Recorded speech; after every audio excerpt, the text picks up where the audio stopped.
now in a position to put some real effort and energy behind those reform initiatives.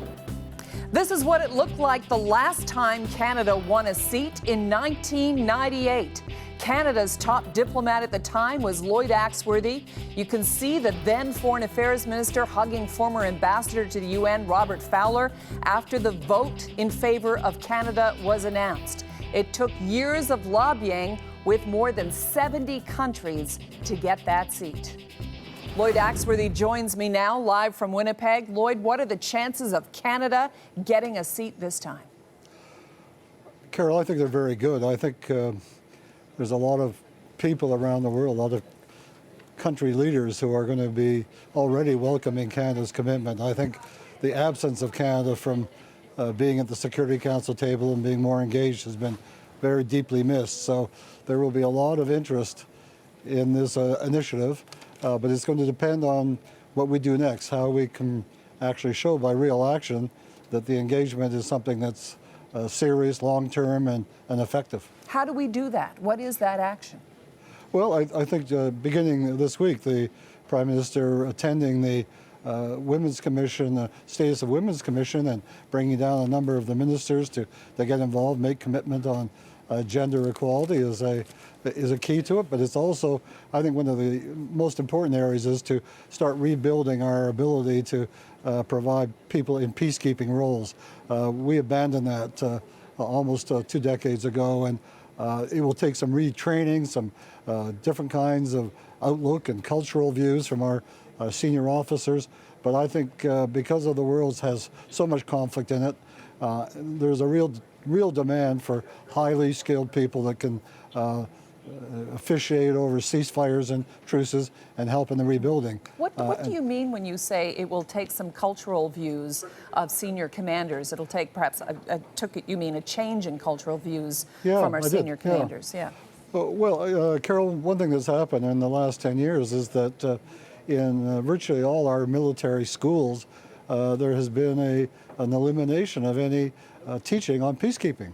It simply has not been part of the broad educational background of so many officers, and 10 years means a whole generation has gone through without really having much of an understanding of what their specific task will be, what the different kind of roles they can play. And I think there's a whole new technology that's now emerging in terms of giving early warning and being able to provide for a more effective response that our Canadian forces and police and NGOs are going to have to learn.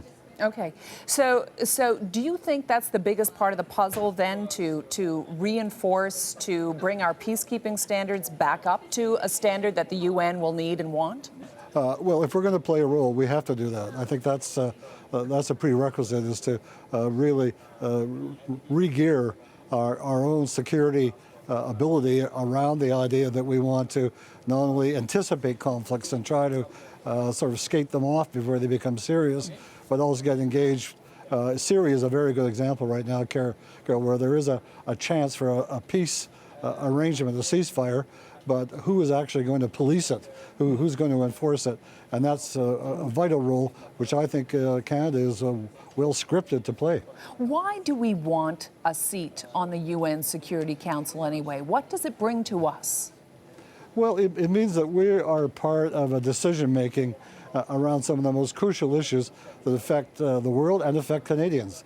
Everything from problems of food security to the conflicts amongst people, the mass migrations going on. The UN has a very full plate of real issues, and I think it's really important that Canada be there, not only for being able to prescribe our own suggestions and solutions, but also to make sure that the world is responding to these issues in an activist way. And I think the UN has suffered as a result of Canada's indifference over the last decade. Give me an example of what you were able to achieve when you were there.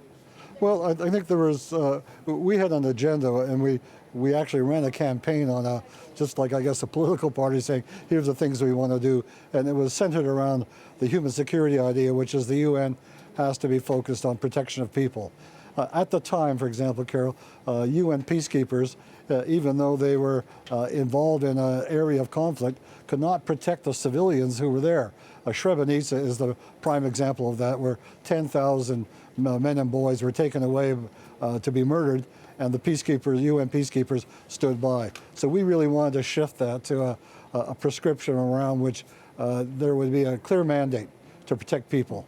And I think we were able to achieve that by the time we finished at the council. Yeah, it was the Responsibility to Protect Act, as I Right. understand it, and in 2005, the UN actually adopted it. Exactly right. Okay. Exactly right. All right. The previous government, the Stephen Harper government, complained that the UN is a hypocritical organization where dictators are able to sit on human rights committees, for example, that it was largely anti-Israel, an ally of Canada.